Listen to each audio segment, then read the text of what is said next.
Welcome back to the Caribou Data Science channel.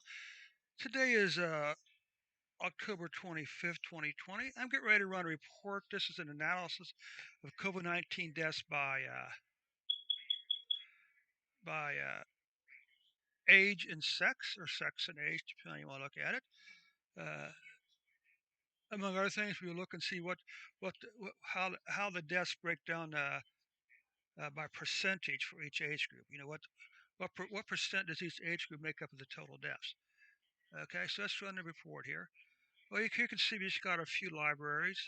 Okay, dplyr, most importantly, tidyr, I don't actually use. readr, I don't actually use, but you understand. Okay, scale, ggplot, definitely use. So let's run this.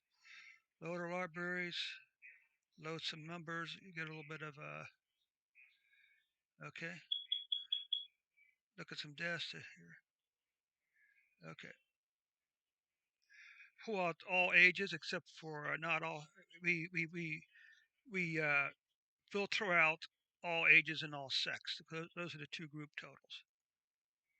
Then we do our first plot here. Okay, now, so this is a total number of cases by age group. And as you can see, 85 and over is really is really it looks really bad, and it is bad. But what we're going to see in a moment, what you're going to see in a moment is that this is a bit of an exaggeration because so much of these numbers came in the first couple of months.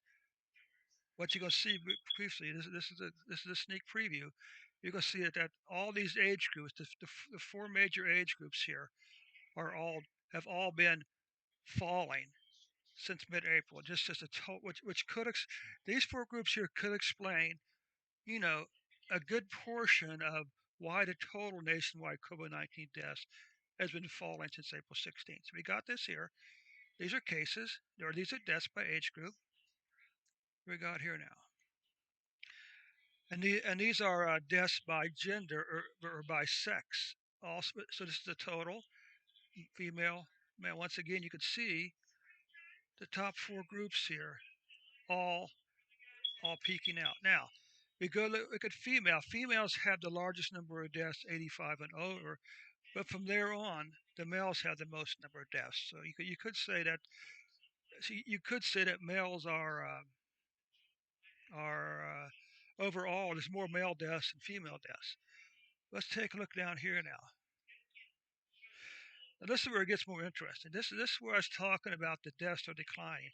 Now the least of these four groups affected was the 55 to 64 group. And see, this is pretty flat, and this shouldn't be a surprise because the younger the person is, the less chance they have of dying.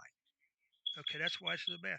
Now we come here to my group, 65 to 64. It pretty much mirrors the national deaths. You know, a spike back in April 16th and a decline down.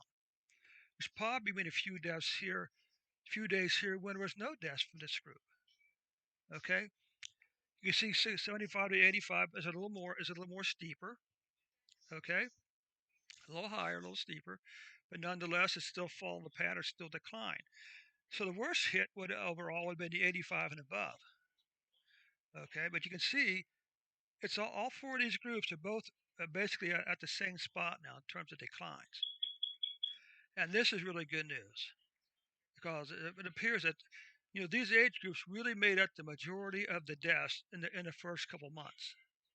Okay, now let's take a look down here and see what we got. Let's take a look at age group by percentage. Okay, now you can see the percentage here. Uh, based on the total deaths as of October 17th, once again, the 75 to 84 group had the largest percentage of deaths, about 25%. But obviously, that number has declined as the deaths themselves have declined. Now you can see next it's down to about, it must be 17% maybe, 16%, and finally 10%. Interesting enough, there's a slight tick up here. Let's see. Just 5 to 14 years of age. Let's see.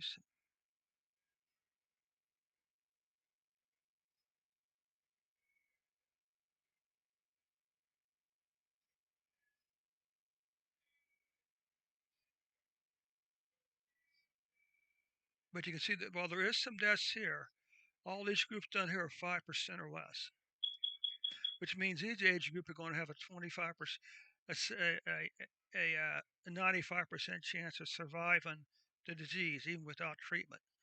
So anyway, so the news is good. This is the fantastic news. Deaths in the four biggest groups, the four most affected groups, four most vulnerable groups, has declined. Of course, the deaths in the U.S. have declined also total.